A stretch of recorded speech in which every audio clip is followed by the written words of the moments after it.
The F1 game from Codemasters has come a long, long way from those dark, dark days of that crappy 09 Wii game we don't really talk about anymore, and to 2019. A really fabulous game, very, very solid, but like every F1 game before F1 2019, there are going to be stupid things that are still in the game, and it kind of makes it ironic that Codemasters are called Codemasters, because they clearly don't master the code completely. Anyway, the point is, there's always going to be stupid things, no matter what game it is, to be honest. There's no perfect game, and so in today's video, we're going to be talking about 7 of the stupidest things in F1 2019 career mode. Coming in at number 1 is literally my favourite man in the entire universe. I would take a bullet for... I would not take a bullet for this man. It's the engineer, and his insane essence to talk when he doesn't need to talk, tell you things you never ever asked for, and to just basically be an absolute prat. Now, the first major stupid thing about the engineer and his foibles is, well, something that you guys know that has been documented very well, is the fact that he needs to get some new phrases, he needs to get some new info for me pre-race. I have been to Monaco many, many times now in F1 2019,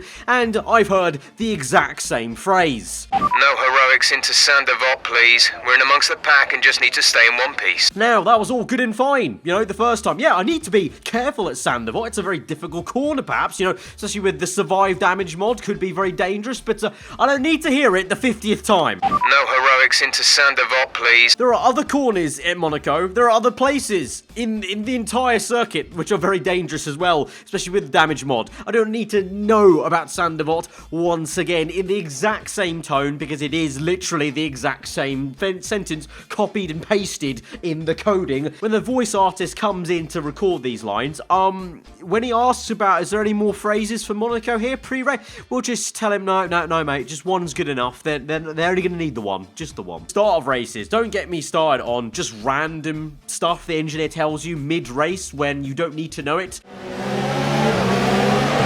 Nice move, good job. Like, he'll tell me, great overtake, you just passed 2 cars at once, when I've literally done nothing. All I've done is gone through an apex. There were 2 cars behind me, but I overtook them 5 laps ago, and you've taken 5 laps to finally tell me good overtake, or rather maybe the car directly behind me has tried to overtake me, momentarily passed me as we jockeyed for position, got back into that position, defended the place great, and I've been told great overtake, 2 passes done in one, great job. I mean, were you watching the race? I mean, it would explain sometimes the very stupid strategy calls sometimes that Jeff makes on the fly if he's not watching the race. He just sat there, he's got his sunshades on, but he's ought to put his woolly hat on way too down, and so he's just blind himself, and he's just the other guy, guys, you seeing this? There's an absolute massive black hole in the track. I think we need to pit now for the intergalactic tyres or something like that. I don't know, make them now. Honestly, Jeff can be rather stupid.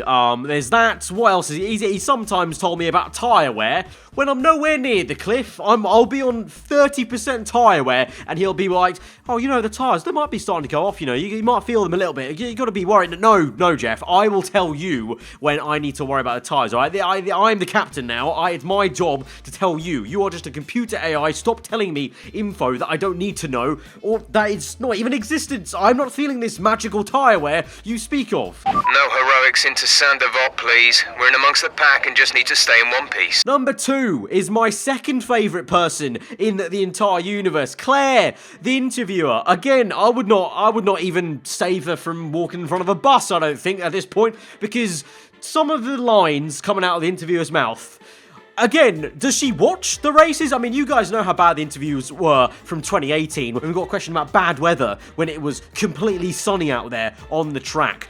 But this year, of course, you guys know, this was one of the unrealistic things that was also a very stupid thing. So it's done really well. You know when a point has transcended from one unrealistic things video to a stupid video, it really is done a number. Is the fact that she never asks you about any other driver. It's only about Lucas Weber and Devin Butler. In her eyes, the grid, she opens up the sheet list for the grid list. It's literally no name, Devin Butler, no name, Lucas Weber, no name, you, no name, no name, no, and it just continues. It's like Claire is viewing F1 through the eyes of the FOM graphics guy that broke the graphics like 2, 3, or was it 2 years ago when it was first name and last name? Literally, that is all she's seeing apart from Lucas Weber and Devin Butler. That may as well just be a three-way title fight. The other guys aren't even scoring points in her universe. And also, finally, something I've never actually mentioned before, I always skip over it in career mode videos, so you never really see it in the videos because there's no point to actually have it in there. Every time you maybe graze the wall once, or maybe go over a curb aggressively, you know what, not even a curb, maybe if you go over a piece of tarmac very aggressively, and she felt like you attacked that tarmac very angrily, it wasn't, to her pleasure.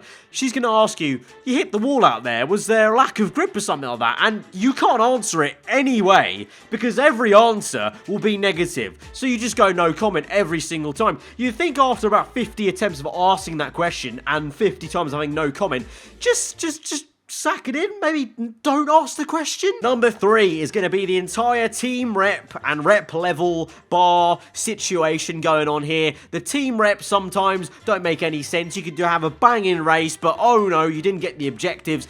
Going to be down lower in rep for your team and everyone. Team like, oh, solid, I got P1 in the race, but my contract objective was have a clean race, and so therefore my team is actually going to hate me off this one. That makes a lot of sense. And once again, this came up last year, actually. This was one of the stupidest things in F1 2018. And it's so stupid, it somehow made its way into 2019. It wasn't stupid enough, clearly. But the progress level of your reputation from rookie to veteran is still broken and still too quick. Within a season or a bit, I can go from being a rookie, just entered Formula 1, off the back of F2, for real in this game, obviously, because we have the F2 story mode, and by the end of the season, or maybe let's give it some leeway, maybe round 3 of season 2, I am a veteran. I have achieved Lewis Hamilton status, Sebastian Vettel status. I am among the veterans of the sport. All the youngsters now coming through in the next season should come to me for advice. My many year single of experience in Formula 1 will let me guide them through the entire process there. Actually, you know what, it just all made sense to me. Albon has been promoted to Red Bull after half a season of being in Formula 1.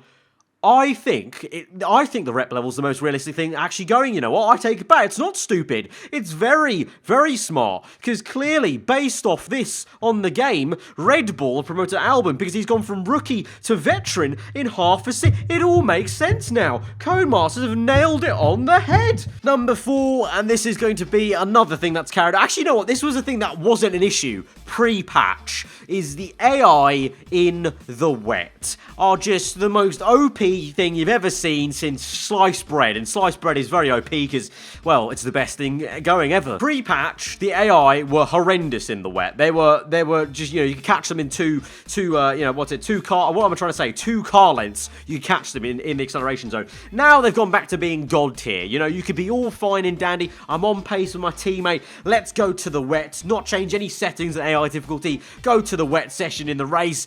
What's that? Oh, I'm a second off the pace, magically, just like that. I mean, I know there can be differences in driver competence in the wet, but in a game, I feel like if you're matching your teammate in the dry, you should relatively be able to match your teammate in the wet. Maybe give or take 1 or 2 tenths maximum, but not a whole second. Not even sometimes it can be 2 seconds, depending on the track they're at, because sometimes the AI, they're already OP at some circuits, so it just kind of has a double whammy effect if they're at the OP circuit and in the wet.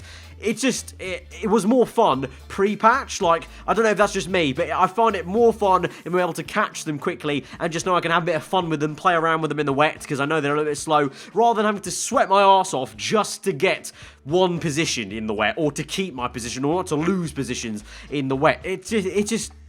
Number 5 is going to be the fact that AI can't actually get punches from tyre wear, or not that I know of. They might get punches randomly as a random generated event in the race, but from pure tyre wear, they cannot get a puncher, which is the stupidest thing ever, because it used to be in previous F1 games. Why is it not in this game? And if you're asking how I know that, the reason I know that is because I tried to do an experiment video I think it was like a couple of weeks ago, of like Uber tyre wear on the F1 game. I wanted the AI to go berserk, basically, and they just never did. They just drove slower and slower because they never got a puncher. They were probably 100% tyre wear, and they weren't getting punches, whereas you as the player, 100% of the time, ironically, if you get to 100% tyre wear, you will get a puncher, and you will have to change those tyres. Whereas the AI just keep going just a little bit slower. They will make a pit stop to change the tyre, but it will never be for a puncher, and it just doesn't make any sense. Why are we going backwards? We had punches before, now we don't. Like, what? Like, it's almost like they're driving around with those silver bullet tires that you have from Mario Kart. Like if that's in the game, where on earth are the red shells? Where on earth where's my banana? I want to be able to chuck a banana back and, inflict pain on my rivals. If they have bullet tires, I need to have the other ones. Number 6, F2 to F1 progression. I know it's a story mode, but you know what? It would be really nice to see your actions actually have consequences, because what you can do is you can be the worst F2 driver in history, and you'll still get to Formula 1. This is along the same lines of the contract thing I spoke about in the Unrealistic video, but it's essentially, you're just the biggest paid driver going. I think, secretly, you're paying about 500 million to get into Formula 1 in this game, because you can be the worst driver in the world in F2, and you could still make it to F1. You could take out Devin Butler, and you can still make it to F1. You could take Devin Butler out in all 3 scenarios, and no one would bat an eyelid. They'll be like, you know what, that lad, he's a safe driver. He gives respect to everyone. We should sign him up. He's not going to take out anyone and cause harm to anyone. And finally, the 7th stupidest thing in the F1 2019 career mode is going to be simulating races. Oh my god, the pain I have had to go through simulating races, albeit for experiment videos, but if you genuinely wanted to simulate races, which I did back in the day, like, of course now I would never really simulate a race because I'm making content for you guys, the viewers, but when I wasn't making videos on F1 2010 and 2011 a lot of the time, I would simulate a few races here and there, because, I'd come home at the time, I'd come home from school, might be a little bit too tired, I don't fancy doing, let's say, the Singapore Grand Prix, because I hate that track, I don't hate that track now, but let's say I hated that track, and I came back from school, very tired, want to simulate that, I don't fancy annoying myself by doing Singapore, simulate that race, let's do the next one there. No, if you want to do that on this year's game, sure, you can do it, but you're going to get screwed over massively. Unless your team is about 500 resource points ahead of everyone in the R&D graph, you're going to get screwed over. You could be in a podium car. You could be in a race-winning car. You click simulation, you think, okay, cool, the game's going to simulate the race, yep. So it's going to do a realistic simulation of what I can do in a Mercedes car. It's going to, simulate what my teammate can do, what everyone can do. It's going to be great. I'll get, hopefully at least a podium, maybe even the race win. You never know. But no, what's going to happen? Well, if it's season 1, what could happen is you get simulated down to like 10th place, even worse, 15th, even worse, 20th place, last place. You guys have seen it before in simulations. I've qualified on pole position at Monaco, clicked simulation, and I've come last. Like, what? How does it happen? I know it could happen if you crashed out of the race, but you got to think, it's a simulation based off what's gone before it, I would like to think. So you've got pole, so you would think, okay, the player's got pole, so when we simulate the race, he's obviously quick enough to get the pole position, and it's Monaco, where pole is the most important thing ever. It's actually the most important pole of the entire season. It's so difficult to pass that there are hardly any overtakes for the race win, really, at the Monaco Grand Prix. So when we go ahead and simulate this for the player, where are we going to place him at the end of this race? Yeah, 20th place. Sounds about right. Give me strength, and give any of you strength if you had to simulate races for whatever reason, if you didn't like a certain track, because I definitely have seen some of you say that before. They have simulated stuff, and it's been very, very annoying. So that has been the 7th most stupidest thing in F1 2019 career. I'm sure there are other stupid things, and if you can think of any other stupid things in F1 2019 career mode that I've been blissfully ignorant from, maybe, and not mentioned in this video, then do let me know in the comments below, guys. And if there's enough stupidity, well, you know where it's going. We can make another stupid video of more stupid things and revel in the stupidness. I've said stupid so many times, it's lost the meaning completely to me. But yeah, guys, if you did enjoy the video, then be sure to hit that like button. Yeah, it's always, I mean, it is frustrating. These things are actually genuinely sometimes quite annoying if you really think about them. If you played the game enough like I do, they are genuinely annoying, but they're also very fun to kind of list off like this in a bit of a kind of a light-hearted way to hopefully try and make you guys laugh as we go through there. So yeah, if you did enjoy, hit that like button. If you aren't around here to subscribe for weekly Fallen content, I've been aarava. Home trust today. I'll see you guys next time. Goodbye. No heroics into Sandoval, please. We're in amongst the pack and just need to stay in one piece.